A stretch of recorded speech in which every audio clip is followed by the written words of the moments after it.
Comment as-tu rencontré Lapa? Alors, c'est une belle histoire, parce qu'en fait, j'ai commencé par faire un écrit sans prétention, sans savoir. C'était des souvenirs de mon enfance au Sénégal. Et j'avais un manuscrit en 99. J'ai lu un article du Monde, une longue interview de Philippe Lejeune, qui présidait l'Association pour l'autobiographie. Je ne connaissais ni guère l'autobiographie, ni l'association, ni Philippe Lejeune. Et cet article m'a quand même énormément intéressée et j'ai eu l'idée de lui envoyer mon manuscrit en lui posant une question, en lui demandant si ceci était une autobiographie. Et alors il m'a répondu par messagerie électronique très rapidement, enthousiaste, parce qu'il avait lu avec beaucoup de plaisir mon abécédaire d'une enfance africaine, et m'a confirmé, m'a conforté dans l'idée que c'était une autobiographie. Et m'a indiqué le rôle que jouait l'association, le fait que l'on pouvait déposer des manuscrits, etc.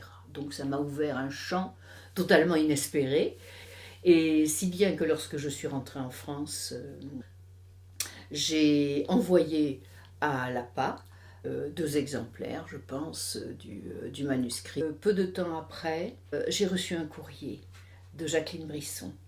Et dans ce courrier, il y avait l'écho, c'est-à-dire la réception de mon manuscrit. Et c'était d'une telle sensibilité, et c'était tellement en écho, en effet, à ce que j'avais ressenti. C'était comme une validation de mes propres écrits. Et donc, l'écho de Lapin, mais ça m'a confortée. J'ai été conviée à ma première assemblée générale et à ma première table ronde de mars 2000. Là, j'ai vu Lapin en chair et en os, et en voix. Et surtout, il y a eu la table ronde de l'après-midi. Et la table ronde de l'après-midi, avec plusieurs personnes remarquables, dont une historienne, Michel Perrault, et qui abordait la question du silence des femmes dans l'histoire. Et qu'il abordait surtout à travers le 19e siècle, mais relativement peu à travers le 20e siècle, et c'est ce qui m'avait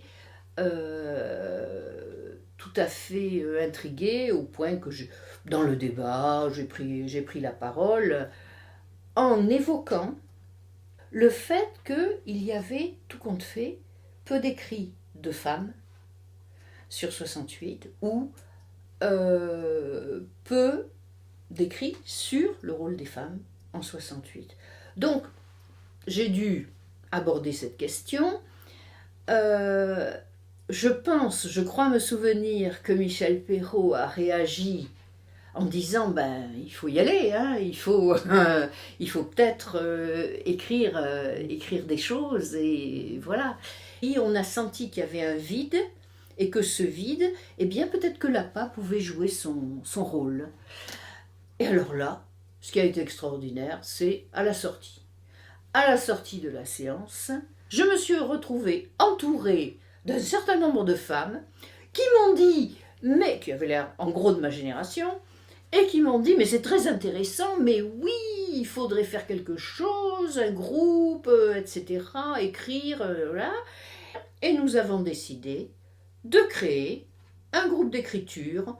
Donc ça s'est appelé le groupe libre, un groupe libre, mais très vite, vu le bruit que nous faisions quand nous arrivions aux réunions de l'APA, l'enthousiasme, les rires, etc., et que très vite nous nous sommes appelés les filles de mai. Le travail que j'ai eu dans cette coordination au départ, c'est d'impulser la circulation des écrits. Donc à ce moment-là, on a mis sur pied un comité éditorial, et nous avons sorti notre cahier spécial en 2002. Et le cahier spécial, qui est vraiment très, très mai 68, hein, par sa couverture, Et là, le souvenir merveilleux que nous en avons gardé, c'est les journées d'Ambérieux de 2002. Parce que c'est à ces journées-là que nous avons présenté notre cahier. Et d'une façon très vivante, nous étions nombreuses à être présentes.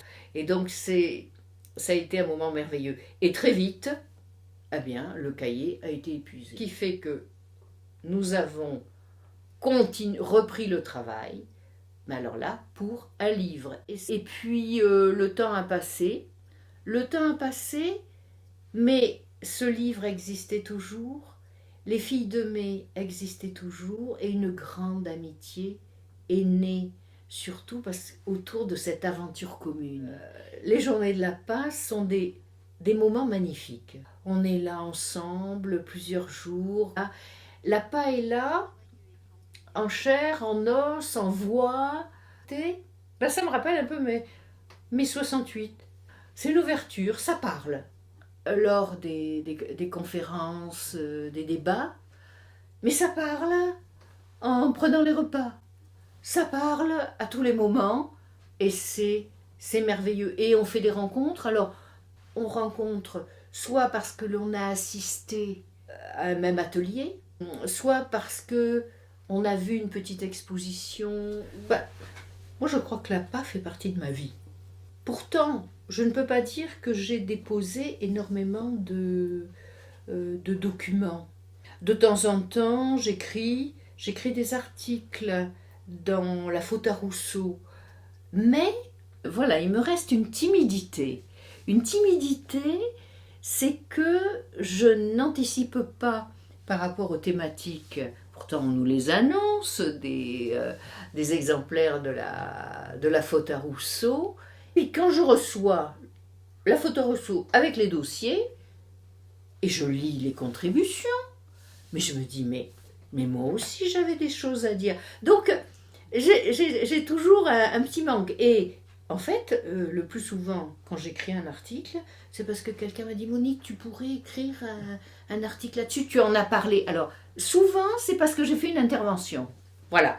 Voilà, moi je suis une spontanée, donc lors d'une table ronde, je peux intervenir, je lance des choses, et on me dit, mais ça ferait un article. Alors là je m'y mets, je fais. Mais je n'ai pas cette propension à écrire. Je n'écris pas mon journal, je n'écris pas véritablement ma vie, je n'ai pas de projet autobiographique, mais il faut dire que j'ai d'autres activités créatives qui sont la photo. J'ai fait des expositions photographiques et très souvent, lorsque j'expose ou lorsque par chance j'arrive à publier un livre, les photos sont accompagnées de textes poétiques. Et ça, c'est très important.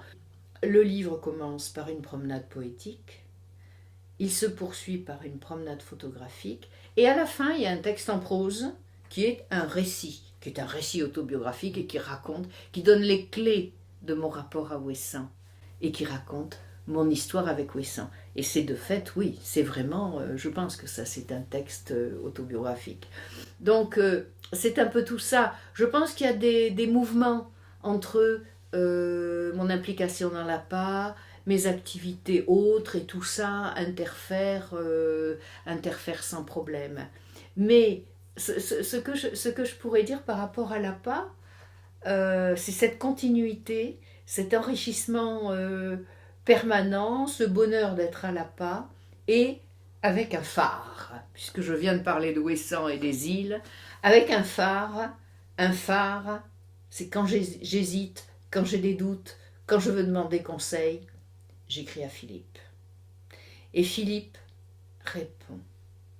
Pourtant, il fait tant de choses, mais il répond très vite. Et il répond avec des mots d'encouragement et souvent en faisant une proposition complémentaire.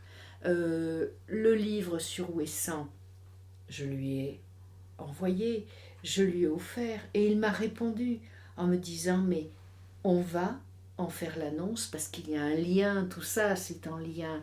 On va en faire l'annonce sur le site de l'APA. Et d'ailleurs, c'est lui qui a fait une présentation de ce livre comme étant un livre de résilience et auquel je tiens énormément.